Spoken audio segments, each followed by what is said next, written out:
کہ اگر D G I S P R اتنے کنفرمڈ ہے اور وہ کنفرمڈ ہیں اسی لیے انہوں نے بولا ہے تو پھر ریاست براہ راست کوئی ایکشن کیوں نہیں لے لیتی؟ ہم تو دیکھ رہے ہیں کہ بس بیک ڈور ان پہ تھوڑا ایسا پریشر ہوتا ہے کہ وہ کہیں نظر نہیں آنی چاہیے یا ان سے دور آ جائے، ورنہ تو وہ she is operating fully with full freedom. اور پھر ایکشن کیوں نہیں لیتے ان کے خلاف؟ یہ میں سمجھنا چاہتی ہوں.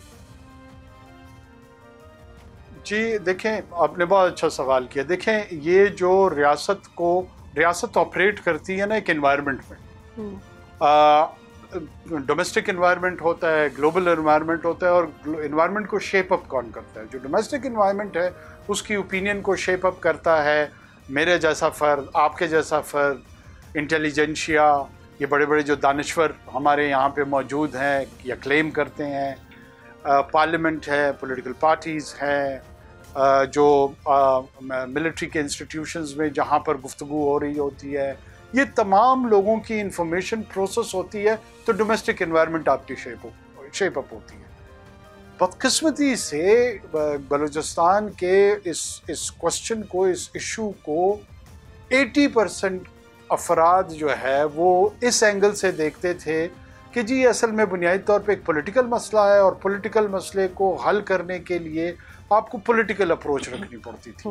اچھا، یہ ایک جنرک سا سٹیٹمنٹ دے کے اس کا انالیسز یا اس کی ڈائسیکشن کرنے کے لیے کوئی تیار نہیں ہوتا تھا کہ یار یہ کیسے پولیٹیکل مسئلہ ہے، کیا انہوں نے آپ سے جاب کوٹا مانگ رہے ہیں، ریپرزنٹیشن سینٹ میں زیادہ مانگ رہے ہیں، قومی اسمبلی میں زیادہ مانگ رہے ہیں، سیپریٹ جداگانہ طرز انتخاب مانگ رہے ہیں. پولیٹیکل سٹرگلز میں تو ہم نے یہی گفتگو سنی ہوئی نا. یہ کون سی پولیٹیکل سٹرگل ہے جہاں پہ لوگوں کو ریڈیکلائز کر کے خودکش حملہ آور بنایا جا رہا ہے، حتیٰ کہ خواتین کو بنایا جا رہا ہے، اسیسینیشنز کی جا رہی ہیں، اور اوپن ایڈوکیسی کی جا رہی ہے کہ ہم نے جغرافیہ تبدیل کرنا ہے اور تشدد کے زور پہ کرنا ہے. تو ڈینائل میں تھے. تو جب آپ ڈینائل میں ہوتے ہیں تو ساتھ میں انہوں نے ایک اور فیز جس کو non violent with the same ultimate goal رکھا کہ ہم ایک وائلنٹ موومنٹ اپنی چلائیں گے اور ایک ہم نان وائلنٹ رکھیں گے جو سوشل اور پولیٹیکل سپیس کریٹ کرے فار دیز گروپس، اور جو ریزالو ہو ان کو ان گروپوں کے خلاف لڑنے کا، اس پہ کاری ضرب لگائی جائے. یہ جنگ کی اپنی حکمت عملی ہوتی ہے اور یہ اس جنگ کی حکمت عملی کا حصہ ہے. اور ہم میرے خیال میں اپنی نائیوٹی میں اور اپنی سادگی میں اس کا شکار ہو جاتے ہیں. بالکل. اور اس کا ایک اور زاویہ یہ بھی لے لیجئے کہ کیا انڈین اسٹیٹ اسپانسر جو ٹیررسٹ ہیں جیسے فتنۃ الہندوستان، اس کا پروفس تو ہم دے چکے ہیں، اور اس سے پہلے بھی کچھ کیریکٹرز کی جیسے D G I S P R نے بات کی، تو ہم ڈپلومیٹک فرنٹ پہ بھی اس کو ڈیل کر رہے ہیں، آپریشن وائز بھی اس کو ڈیل کر رہے ہیں. اس کے علاوہ کون سی ایسی چیزیں ہیں جو کرنے کی ضرورت ہے اس وقت؟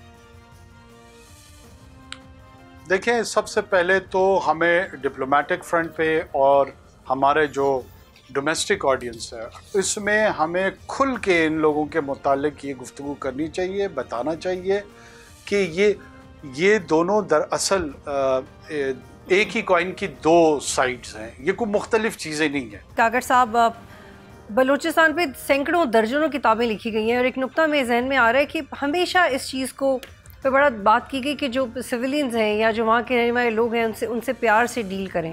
کیا یہی ایک وجہ ہے جس کی وجہ سے ہم پھر مارنگ بلوچ سے اگر ہم ان کی کچھ ایکٹیویٹی سے اعتراض بھی ہے یا دوسرے لوگ تو ہم کچھ کر نہیں پاتے؟ اگر ہم باقی ایکٹرز کے خلاف ڈوزیز دے سکتے ہیں تو ان کے خلاف بھی دے دیں اگر ڈوزیز ہیں. وائی ناٹ کاکر صاحب؟ اس فضا کا بننے کا ویٹ کیوں کرنا جب حالات اتنے بگڑ جائیں؟ This is what I want to know.